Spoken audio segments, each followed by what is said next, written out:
Salut, c'est Florian, bienvenue dans cette nouvelle vidéo. Dans cette vidéo, je vais te présenter le meilleur ETF pour PEA du mois dernier, le meilleur ETF pour PEA du mois de juin 2022, celui qui a connu la meilleure performance ce mois-ci parmi les 15 ETF de ma watchlist. Il y en a aucun qui est dans le vert, en fait, ils sont tous dans le rouge, ils ont tous baissé parce que l'ensemble du marché a baissé. Seulement, il y en a certains qui ont baissé de 10, 11, 12, 13% et il y en a certains qui ont baissé de 1, 2 ou 3%.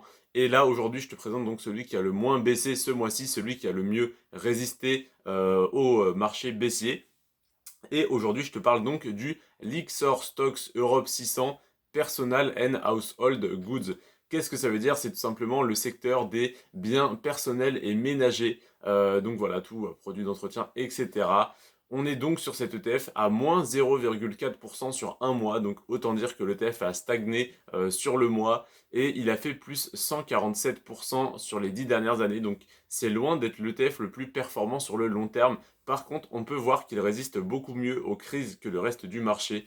Donc selon ton profil d'investisseur, selon si tu veux prendre beaucoup de risques, si tu aimes la volatilité, si tu aimes les grosses performances, ou si tu préfères tout simplement avoir une performance raisonnable avec une volatilité un petit peu moins importante.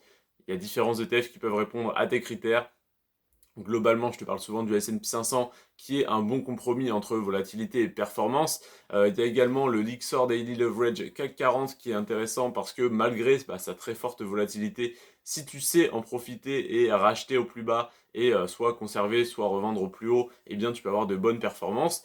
Mais si jamais tu ne veux que très peu de volatilité, tu veux vraiment lisser ton risque et faire en sorte que ton portefeuille connaisse de moins importantes variations pendant les baisses comme pendant les hausses, malheureusement parce que ça va dans les deux sens, eh bien le Lyxor Stocks Europe 600 Personal and Household Goods peut être intéressant.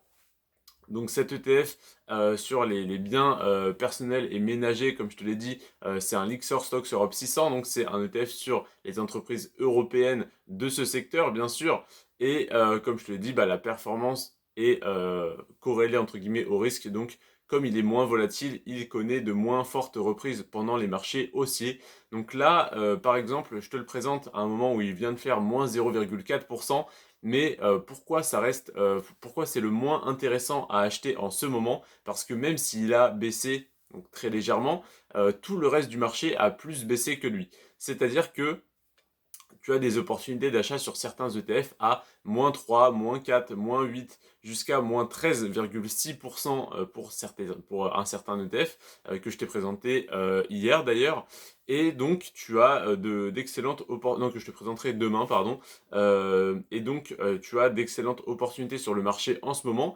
Et quand le marché va se mettre à remonter, eh bien les personnes qui investissent dans des ETF comme le Lyxor Stocks Europe 600 Personal and Household Goods, donc celui dont on parle aujourd'hui, vont peut-être revendre leurs positions qui ont moins baissé que le reste du marché pour racheter les positions qui ont plus baissé pour du coup profiter du marché haussier, du bull market qui va arriver par la suite. Donc là, on a potentiellement sur les 15 ETF que je suis tous les mois, on a 14 meilleures opportunités que le Lyxor Stocks Europe 600 Personal and Household Goods. Pardon, c'est un peu long à dire. Donc voilà, cet ETF, comme je te dis, il est très intéressant sur le long terme. Il est très intéressant pour se protéger d'une baisse, c'est-à-dire avant que le marché baisse, même si on ne sait jamais quand ça arrive, mais ça peut être intéressant d'en avoir un petit peu dans son portefeuille quand tu estimes que le marché commence à être surévalué. Donc là, par exemple, en ce moment, il est à sa valeur intrinsèque, voire un petit peu sous-évalué pour certaines valeurs. Donc, c'est pas le moment, on va dire, de rentrer sur cet ETF. Du moins, c'est pas le plus intéressant. Mais voilà, tu peux commencer à te constituer une petite ligne de cet ETF dès maintenant et la renforcer quand tu estimeras que le reste du marché a trop augmenté, qu'il est trop cher. En ce moment, voilà, tu as de bien meilleures opportunités. Je t'en parle dans la vidéo de demain. Je me suis trompé hier, je t'ai dit la vidéo de demain déjà, mais non, c'est la vidéo de demain. Donc celle qui va sortir le 3 juillet où je vais te présenter les 5 meilleurs ETF à acheter ce mois-ci, donc en juillet 2022.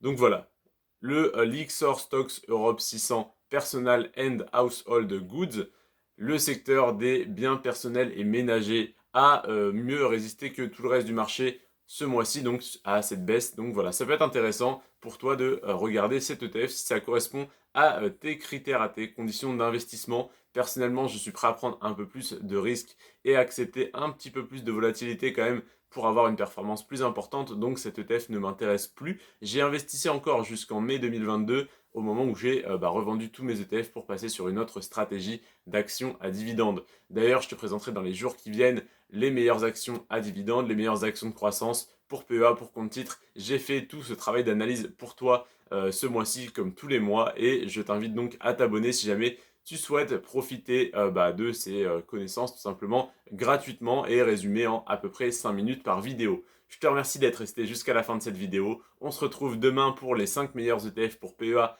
à acheter ce mois-ci. C'était Florian. Sur ce, prends soin de toi et de tes finances. Ciao.